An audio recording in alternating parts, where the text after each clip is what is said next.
Hey guys, welcome back to another episode of the Crimson Crossover podcast presented by the Field of 68 and J&J Apparel. I'm your host, Christian Sykes, joined as always by Charles Branch and Joey Blackwell. How you guys doing today? Finally thawed out after a very cold week. Alabama was cold in some spots, but we'll talk about that in a little bit. But glad to be back after a week off and looking forward to, it's starting to get to crunch time. I think we have 10 quad one opponents in a row starting this Wednesday, so it's going to be a tough one. Yeah, it's always nice to go 2-0, but lackluster performance, I would say. At least for two and a half of the four halves of basketball. So, we'll turn the page on that a little bit and focus on how to teach these Bulldogs to behave this week with Mississippi State and Georgia. But still, I think there's still questions about this team, and I think the questions about this team are just deserved as far as just not really seeing the evidence that we'd like to see of a dominant team, of a team that's number four in the country. Now this team is winning, and at the end of the day, you need wins. But I think we'd like to have more confidence with more evidence of dominance performances than just getting wins in the win columns against teams that should probably run up the score a little bit more. Yeah, we were kind of talking beforehand about the maturity of this team. And I think that really came into question Saturday. Um, for those of you who live under a rock and aren't familiar with what happened potentially. Mark Sears got benched in the second half, um, and that has created a firestorm of tweets and Facebook posts and comments from people, all of these different things. And so we're going to lead off with that, just kind of give our thoughts and address some of the, I guess, topics that have come up or come out of Mark Sears being benched. So I'll get started. The three things we're kind of going to talk about is one, the benching. So um, Mark Sears was 0 of 5, 0 of 2 from the field. He had 3 rebounds, 3 assists, but didn't really look like the Mark Sears that we've been seeing the past couple of weeks and throughout the season in the first half. And I presume that Nate Oates at halftime decided that him and Cliff Amore were going to be benched just based off of their effort and play. And clearly, Cliff responded well and was able to play in the second half, and I think had a pretty decent game. It finished with like 8 rebounds, 8 points, 3 assists, and a block, I believe. And I think he was pretty effective. But Mark Sears coming out of halftime was sitting on the end of the bench, was not very involved, very engaged with the team, and I presume that Nate probably told them, you know, hey, you're done for the night or something of that sorts. Which ultimately throughout the game on TV, you could see them panning over to Mark. He was upset. He was having conversations. I think a video on next round came out of him having a conversation with Preston Murphy on the bench for about like 2 or 3 minutes. So um, some people have said, "Hey, you can't bench your best player." I say to that, why not? You know that Nate isn't going to go out there and say, "Hey, you're our best player. You can't be benched. You're not responsible for your poor play, and your poor attitude." That sends a bad message to the team currently and to any future team that we have. Another thing that came out of it was Mark's mom made a bunch of Facebook posts and then had to put like an apology post together. Look, here's the thing about all of that. We're talking about Mark's mom, right? Charles, you're a father. If your kid was being shown as crying on national television, and then after the television or after the game, there's a whole segment on Sports Center about how he got benched and his attitude and all of this, and then the press conference reporters are asking questions about it. Do you think that you would be, and maybe you don't go on Facebook and make a post about it, but do you think you would be defensive of your kid regardless of the profile of your kid? Yeah, 100%. And so, yeah. Like that's just what a parent does, right? Now, should she have been on Facebook and posted about it? Probably not. Like, but like she's a parent. She's a reactionary mom and much more a mom to a son than a father to a son. Like that's like the mom instinct. And the fact she had to make a post about it and there was news coverage about it, I just think is just dumb. It's not like Mark came out and said those things. Um, and then the last thing, there were some people trying to relate this scenario to Jalen Miro trying to get benched. Look, basketball is a five-man sport where one person on a team can get hot, but you need all five players to play together. It's not a good, Mark Sears isn't the quarterback of the basketball team, right? Like he's the best player on the team, but there's not a quarterback position in basketball. And I just think that people are trying to link things that don't need to be linked. They're trying to get mad because of results that we didn't play as well as we wanted to. Look, this isn't the first time this season Mark's not played in the second half of a game. And he came back and he played well the next game. Like that's a challenge to from Nate Oates to Mark. And the expectation is that the All-American guard, fifth year senior, that is one of your highest paid NIL players is going to respond. And I have every bit of faith that he will. So that's just kind of the overview and kind of my thoughts on it. What about you guys? Joey, I'll let wants you go first. I'll take it, I guess. Before we get to Mark, I will say you were talking about how both Mark and Cliff were sat out, to start that second half. I did really like how Cliff responded to that. He finished the game, like you said, Christian. I think he had 9 rebounds. I'm looking at the stats now, but he got 7 of those in the second half. So he really, and I think he had 8 points, and he got 4 in the second half as well. So really strong, um, bounce back in the second half for him. With Mark, like y'all both said, benched for the second half. It's something that's completely. Sorry, I know there's a lot of. If you're listening to this, you're not seeing me sit here and think. You're just hearing a lot of silences. But the reason is because I'm trying to think of how to word this. I think all of this has been very reactionary. I think it's been an overreaction. Um, this is something that Oates routinely does. You bench players that maybe aren't living up to the same expectations of what you have for them. Sears obviously has a lot on his shoulders, and that pressure doesn't just come from Nate Oates. It comes from you, Christian. It comes from you, Charles. It comes from me. It comes from every single person. We have high expectations for him because we know what a great athlete he is and what a good player he is.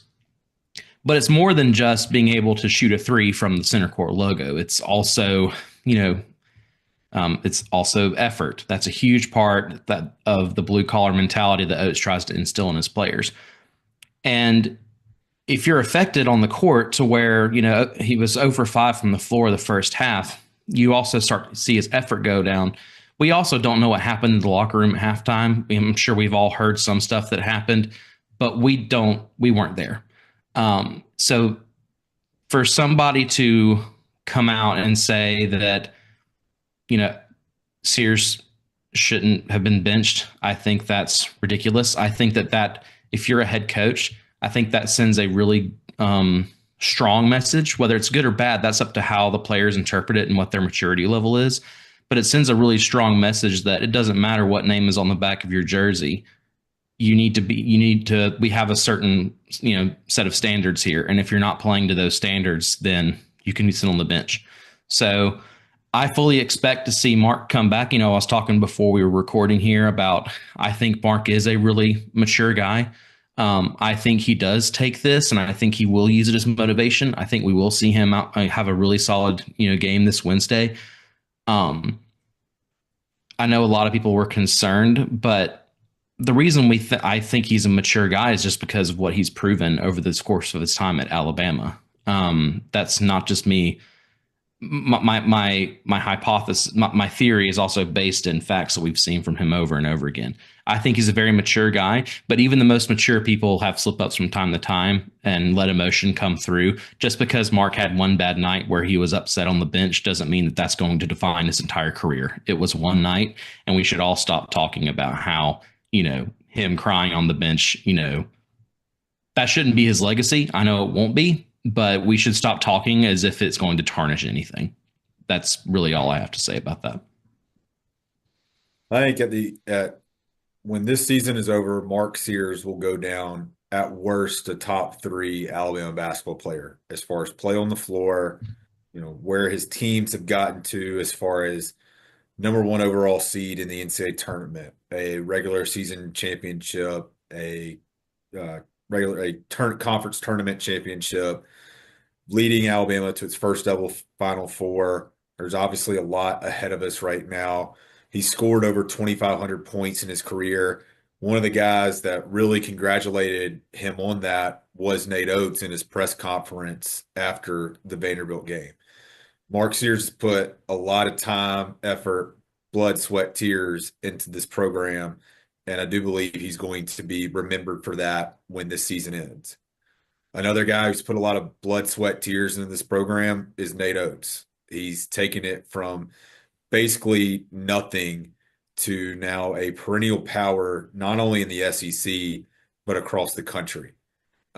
Nate Oates has earned the right to make whatever decisions he wants to as it relates to his basketball team. Mark Sears' eligibility at Alabama will end after this year. Nate Oates will still be the head coach at Alabama after this year. We at least hope so. We hope he doesn't go to the NBA or anything like that. It I isn't don't know if all I don't know if I can take another live reveal on our podcast again. I think I was a one and done for that. this team is built to compete for a national championship, but Alabama basketball will not end after this year. There are additional national championships to go after this season. Coach Oates has got a team where you do have some seniors that their eligibility will run out, but there's also many players on this team that he's going to count on next year. When he got to Alabama, there was a lot of talk about changing the culture. The culture, I think it's a continuous thing that has to change or you have to maintain. So the decision that I feel like he made coming out of halftime to put Cliff and to put Mark on the bench was a decision about not only playing better and trying to wake up this team as far as second halves and playing better on defense, but also relates to the culture that he has built as far as playing to a standard. As we mentioned, Mark was not the only guy who started on the bench to start the second half. Cliff also started on the bench in the second half, grabbed 7 more rebounds in the second half. I think he played 14 minutes in the second half. He took the challenge the appropriate way and responded well. I understand, Mark's mom posting on Facebook because of what happened is very public. And so you feel like you have to make a public statement and you want to protect your son. You know, that's obviously what's going to happen when you have grown Alabama into a national spotlight and you yourself are a national player that's, was projected not only as an All-American, but player of the year. I also have the confidence that Mark will respond really well from this. I think he'll play really well in Starkville. And if it's still not all together, I don't have concerns about Mark in the future. We've seen what he can do that I expect him to continue to lead this team as far as we're able to go. But there is something as far as it relates to this team as just finding some type of business or maturity type level that in these games where you are vastly superior than the other team, needing to approach those games the right way and playing to a certain standard. If you look at this past 4 game stretch that we've had, when we went to Kentucky, we played great, but we knew that was going to be a challenge. Kentucky's a top 10 team. You know, Ole Miss is a team that has obviously lost a couple games now, but we seen the talent level there. That's still a game that we probably should have won, but and obviously didn't play well. And then you get into this week against Vanderbilt and LSU, which is probably the easiest part of your schedule. You did play great in the first half against Vanderbilt, but then they beat you in the second half basically, and you give up 56 points. And then you play LSU to a 40-40 tie in the first half and end up winning the game by 7. So you would like to just see this team. It's not all about running up the score. I get that. It's not all about, margin of victory. but there is a certain standard that I don't feel like this team has really achieved as it goes to how they play the game. It's also hard at times, I feel like, to criticize this team when a lot of our expectations may have been 10-3, 9-4 in the non-conference, and they finished 11-2. A lot of our expectations for this first half of the SEC conference might have been 7-2, 6-3. And if they split this week, they're going to finish 7-2. So they're not going to fall short as it relates to record, expectations. I do think there's a lot to be desired on the defensive side, and I do know that that's something that they're working on. And I think on the offense, we've obviously become accustomed to seeing NATO's teams make a lot of threes. That hasn't really been the case this year, but I do think they're understanding that and attacking in different ways that, of course, still makes this team very efficient on the offensive side, still allows them to put up a lot of points on the board and run away from games. So hopefully this is just a small footnote in what this season will be. And the team really rallied around Mark, I thought, watching the game. You had a lot of guys, a lot of players come up, put their arm around him, talk to him, encourage him. And to his credit, he continued to be in the huddles. He continued to cheer on guys. When guys would come out, he continued, as guys are going down high-fiving and stuff like that, he played his role in that too. So I do expect not only him, I expect the team to respond to this challenge, which, if you're going to have a challenge, now's the time to do it because we know what the schedule is on the back half, and we need to continue to take care of games and get some wins in the win column before we finish with 7 top 25 teams currently to finish the SEC regular season. Yeah, and I think one thing that I failed to mention is Cliff got benched and won the hard hat, right? And Yeah. no one's talking about how Oates benched Cliff and Cliff came out and showed the effort that Oates wanted, right? Like that's not the conversation.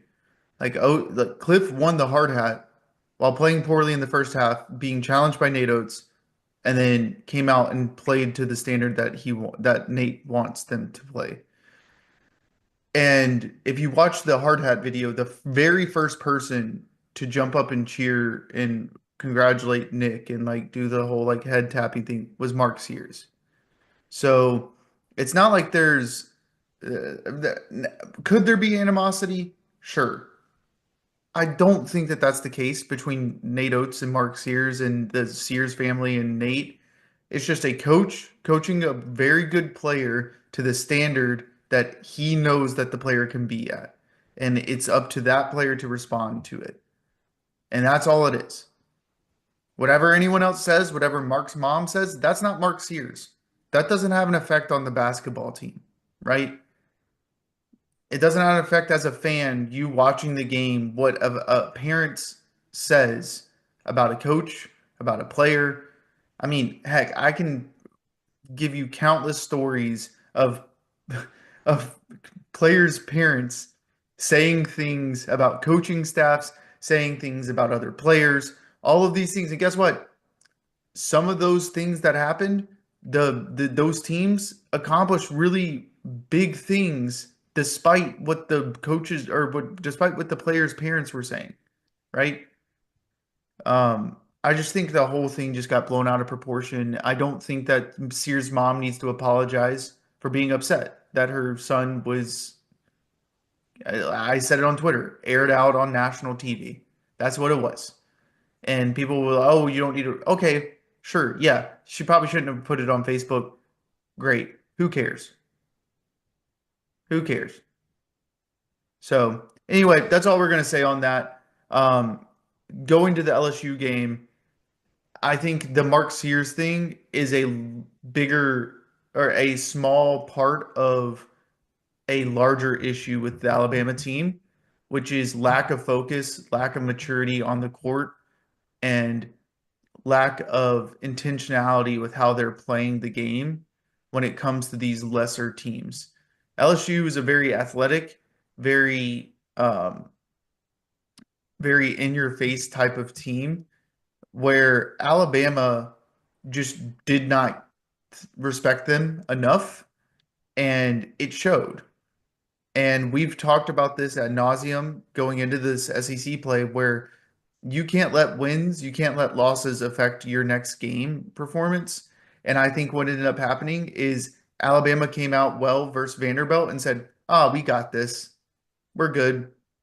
And then in first Vanderbilt in the second half, their effort lacked. And then in LSU, oh, LSU sucks. They're worse than Vanderbilt. We just beat Vanderbilt by however much it was. We can sleepwalk through this game. And guess what? You almost got beat.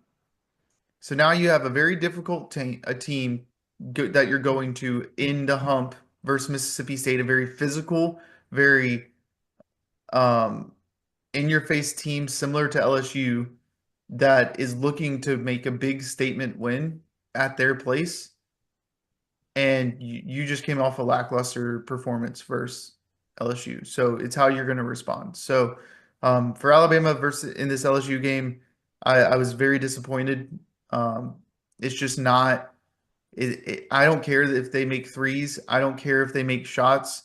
I want to see intentionality and effort every single play, and we are not seeing it on a game to game basis, and that's what's frustrating the most with me. It's 20 games into the season. It's the same issues that we saw in game one, two, and three, right? And not to make excuses, LSU did not have a midweek game. They played like a team that had gotten a few extra days of rest. They were very scrappy. They attacked the boards very aggressively, of course, and getting all the offensive rebounds. So, and we will not play a team the rest of the way in conference play coming off of a bye in midweek. So we've kind of gotten past that. We've obviously got our midweek off game coming up next week, actually, but you could tell there was an additional spring in their step and that LSU kind of figured out some things maybe offensively. They got Jordan Sears going. He was a transfer for them in the offseason. He hadn't probably really lived up to what they were expecting from him, but he went for 21 points off the bench and played really, really well. And a guy who sometimes comes off the bench, but actually started for us against LSU, Chris Youngblood. He was great starting the game.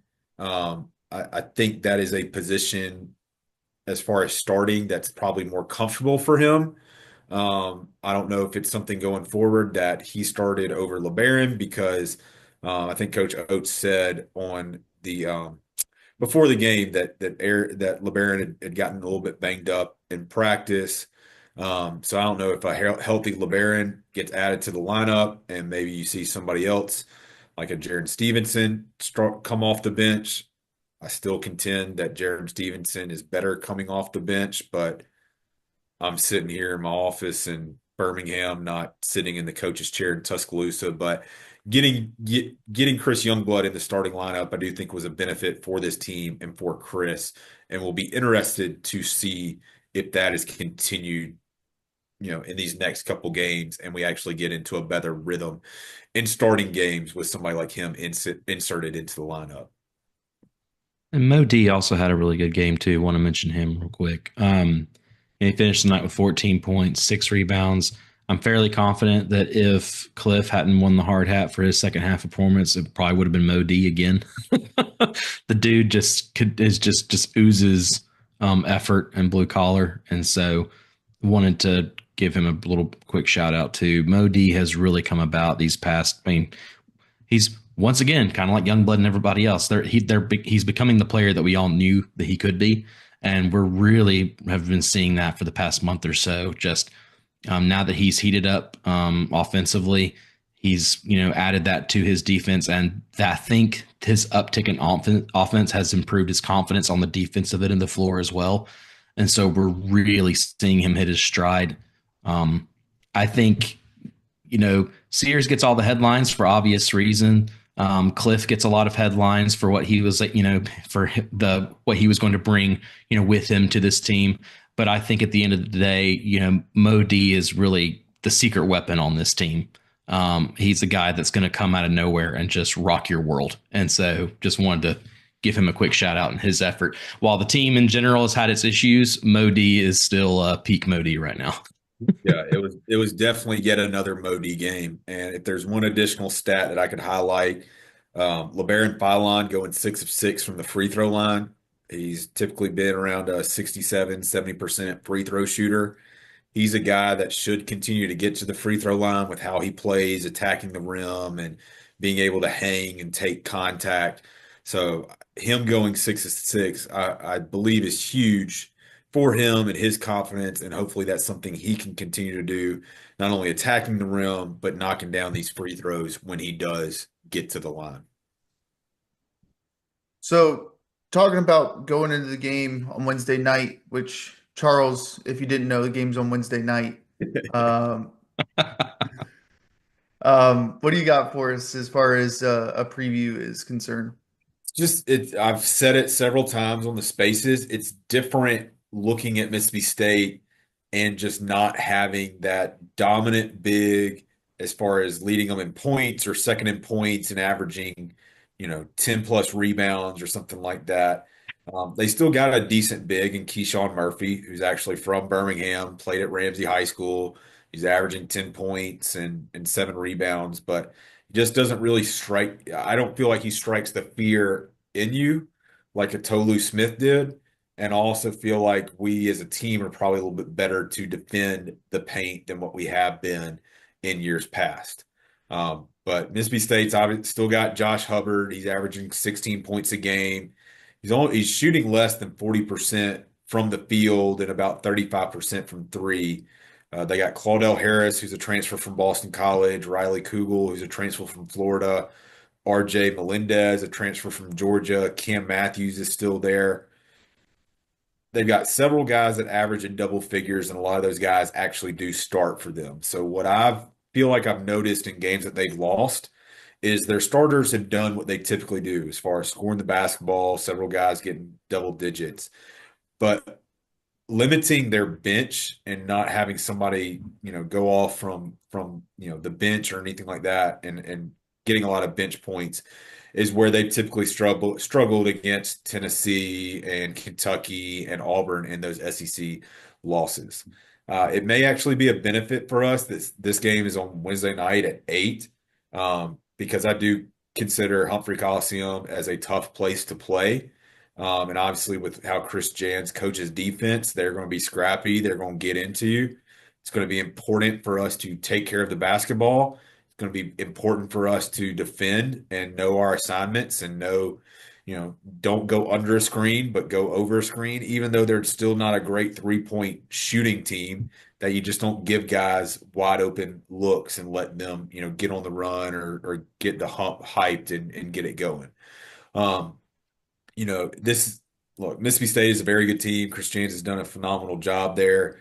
It's a game that if you drop this game, you're still fine. You turn around and beat Georgia on Saturday. This is a game, I think, similar to Texas A&M. You get this win, and it's like you're playing with a little bit more house money potentially. So I'm very excited to see, of course, how we respond from this past week. It's been talked about how this team likes to play on the road. This will be a really good test as far as defensively too for a lot of our guards and right out of the gate, talking about Sears and defense, he's going to have to guard one of these guys, and that's not just him. LeBaron and Aiden and all those guys are going to have to guard too. So can our trio of guards or just our guys manage their guards? I like our matchups. I like our chances, but still, I think it's going to be a tough place to play on Wednesday night. Yeah, I think Mississippi State's a really really solid team, but one of my concerns with them and how they match up with Alabama is their length. I think Bama really has an advantage there. That being said, the hump is a very, very tough place to play, particularly this year. But Hubbard is obviously having a fantastic season. I think he's averaging just over 16 points a game and just a couple of rebounds a game. But really, their key shot, I think a lot of this game is going to center around Keyshawn Murphy, who's I think he might be he's one of, if not the tallest player on the lineup. I think they have a couple of 6'11s on there too, but they don't really get a lot of action. But Keyshawn Murphy's averaging over 10 points a game. He's averaging over 7 rebounds a game. I think how much of a distraction and how much of our defense has to be focused on him is going to be a pivotal part in the game. If Mississippi State wins the game, I think he is going to play a crucial part in that. So be on the lookout for him, not just Hubbard. But this is a really talented, Mississippi State team. I was actually talking to somebody at my office earlier today about this week's games, and they're like, "Oh, well, Mississippi State, they're only 4-3 in conference play right now. They can't be that good, right?" I'm like, "Yeah, they're 4-3, but they're also still 16-4 overall at 4-3. That's more of a depiction of the SEC rather than a depictor of Mississippi State, I think. So this is still a really solid team. Georgia as well. They have not started conference play like they wanted to, 2-5, but they're also 14-6 overall. So overall, I think this is a really good opportunity to get a couple of wins under our belts this week. And right now 6-1 in conference play. I think there's a strong potential to start 8-1, which would be huge if we can go with that record through our first 9 games. That being said, it's not going to be easy, but I think our guys, I think they have the maturity to be able to bounce back after this past weekend. That being said, a game, against Georgia, if they're get a win on the road on Wednesday, that's going to be tough too, because like we talked earlier, seeing these guys after a big win or a solid road win, they don't exactly come out fighting the first half in games following. So I think this could be the week where they turn that around and we could finally see some maturity on this team when it comes to starting basketball games. Yeah, and I think what's big for Alabama, the regardless of result, right, on Wednesday, is you have to take this as, all right, you finished your first half of your SEC play with X record, whatever record. I assume that they wanted to be undefeated. I assume that that's what, but like they had an expectation of like, hey, we want to be here by our bye. And fortunately enough for Alabama, their bye comes at like the midpoint of the SEC compared to, I think like Auburn had theirs 2 weeks ago. LSU had theirs obviously last week. I think that it's perfect for Alabama as a not necessarily a reset point, but like a reevaluation point going into that bye week. Like finish this off strong. Maybe you go 8-1. Maybe you go 7-2, right?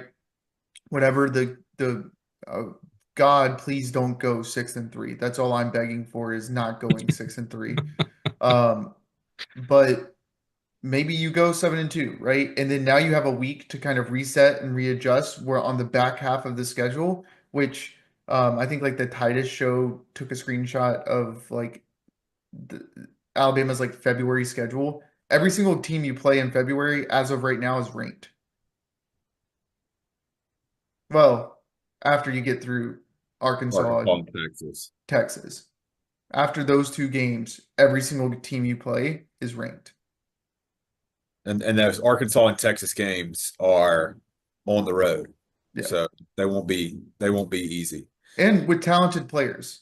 Yeah. Like they're not bad teams. Talented players. Texas just beat Texas A&M on the road. Yeah. Talking about Mississippi State being 4-3. Yeah, those 3 losses are to Kentucky, Auburn, and Tennessee, all top 10. So it's not really something to, hang your head about as far as those losses. And then talking about Georgia a little bit, I just noticed too, they will play, I'm assuming this is coming out tomorrow on Tuesday. They're playing at home against South Carolina at 6 o'clock on Tuesday night.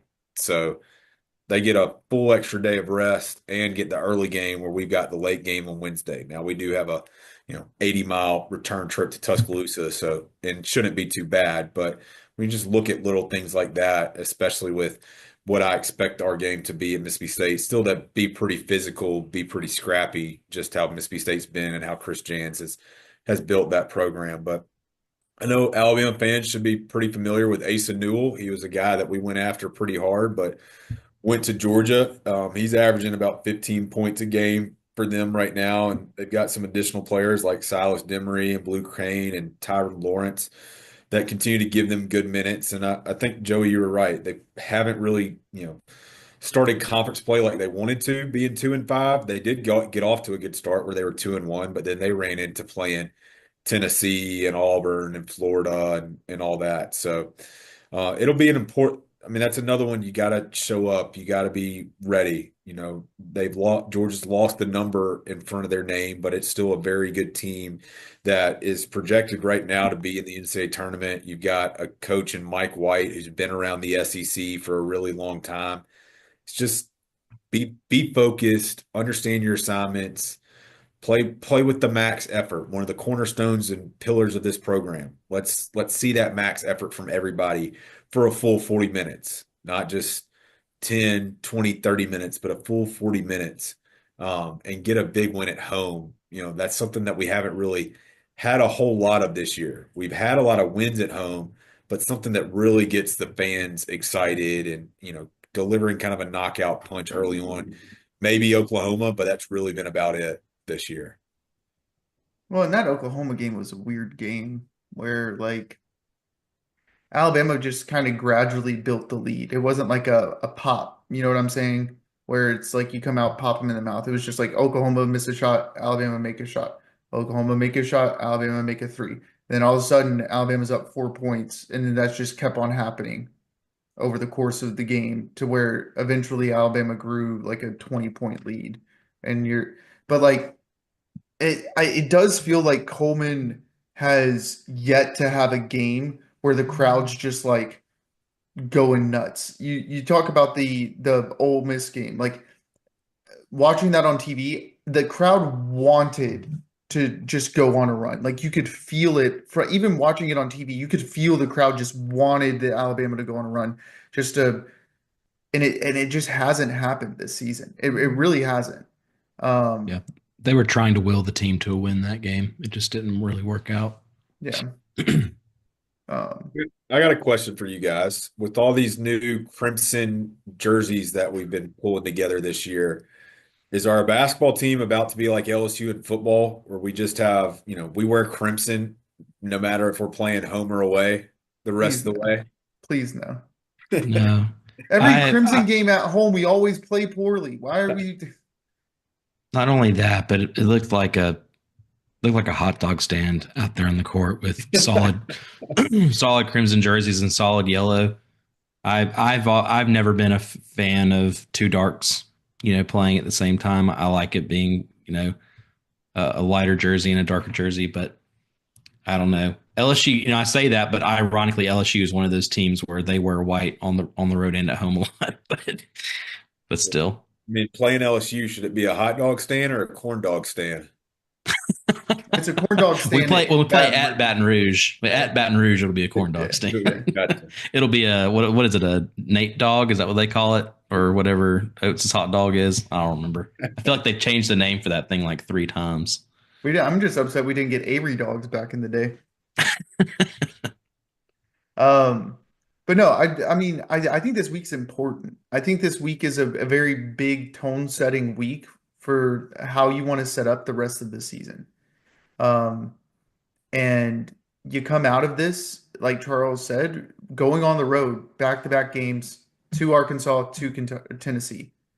That's how you come out of your bye week, and or non-midweek game. I don't really necessarily call it a bye week, but um, yeah, I'm excited for Wednesday's game. I think it's going to be a dogfight. I wouldn't be surprised if that game is played in the 60s or 70s, if I'm being honest, as far as like just the type of physicality that's going to be shown. I think this is going to be a really good test for Alabama when they go and play Tennessee. If they can play this Mississippi State team well at home. I expect a lot of gumps in the hump in Starkville this week. And then hopefully we get a good result, and the crowd on Saturday is good, really good. And I don't think Georgia's been very good, particularly on the road. But that's not to make light of Georgia, and that's not to take them seriously, because as we saw, LSU, who's now 1-5 in the league, put us in a dogfight. So So I have to ask. You mentioned Wednesday will be a dog fight. You mentioned Saturday will be a dog fight. Are those puns intended or not intended? You sure intended. We'll teach the Bulldogs to behave all week. That's right. I do think if you split this week, and you come out of your break and you win at Arkansas and then you win at Texas, you're obviously coming into the home game against Auburn, and that will start a really brutal stretch. But I really do believe with this team that if you can basically go 3-1 out of these next four games, you're almost going to lock yourself in to a double bye in the SEC tournament. And I think that's really, it's not only really important for, trying to compete for an SEC tournament championship, but as you get ready for the NCAA tournament, just to have one additional game not on your legs, no matter how far you go in the SEC tournament, I think would be really, really important. So finding a way to go 3-1. And if you go 2-2, you still obviously have a lot of basketball ahead of you. Teams are still going to beat up on each other, and so you're still probably well positioned to be in a top four position. You may need some tiebreakers to go your way, but I really think 3-1 could almost lock you into that spot potentially. Well, and as we're talking, Nate Oates is on Hey Coach and said Mark Sears, I mean, take this with a grain of salt.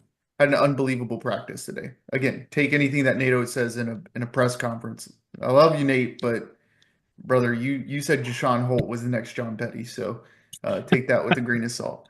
Um, Oh, um, but yeah, Joey, do you have anything else, Charles?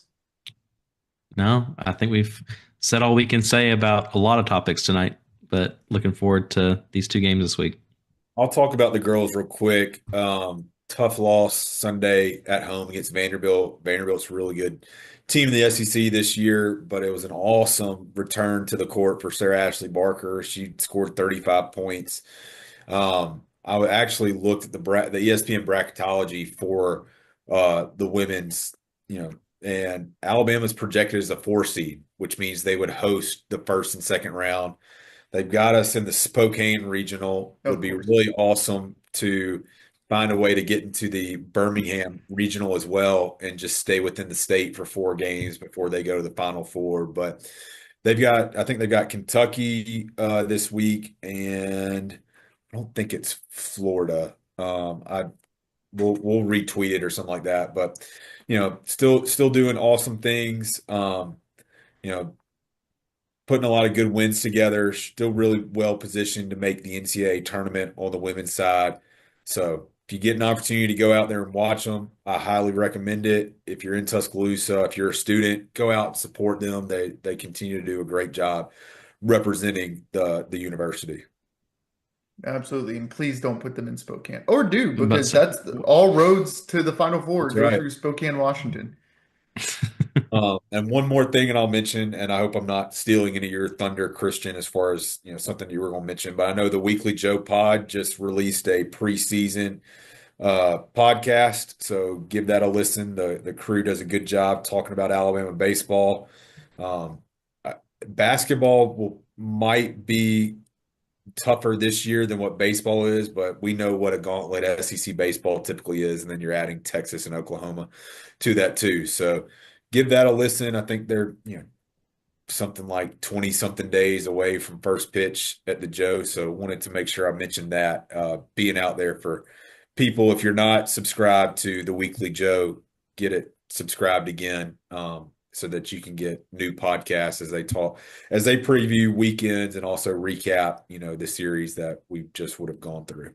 Also, if you're a golf fan, I think we're supposed to record a golf episode sometime this week. So, Mulligan's and Milkshakes. Lee Hodge is playing awesome right now. Yeah, yeah. Trey Mullinax sold me this week, but we'll have a conversation about that another time. Other than that, just we'll have our post game space on Wednesday. I don't have any more traveling until end of Kiowa, February. Kiowa, right? Kiowa, yeah, yeah. So, um, all of the schedule should be fine up until that point, unless something emergency or something like that comes out. So, um, We'll have post game space Wednesday, have post game space Saturday.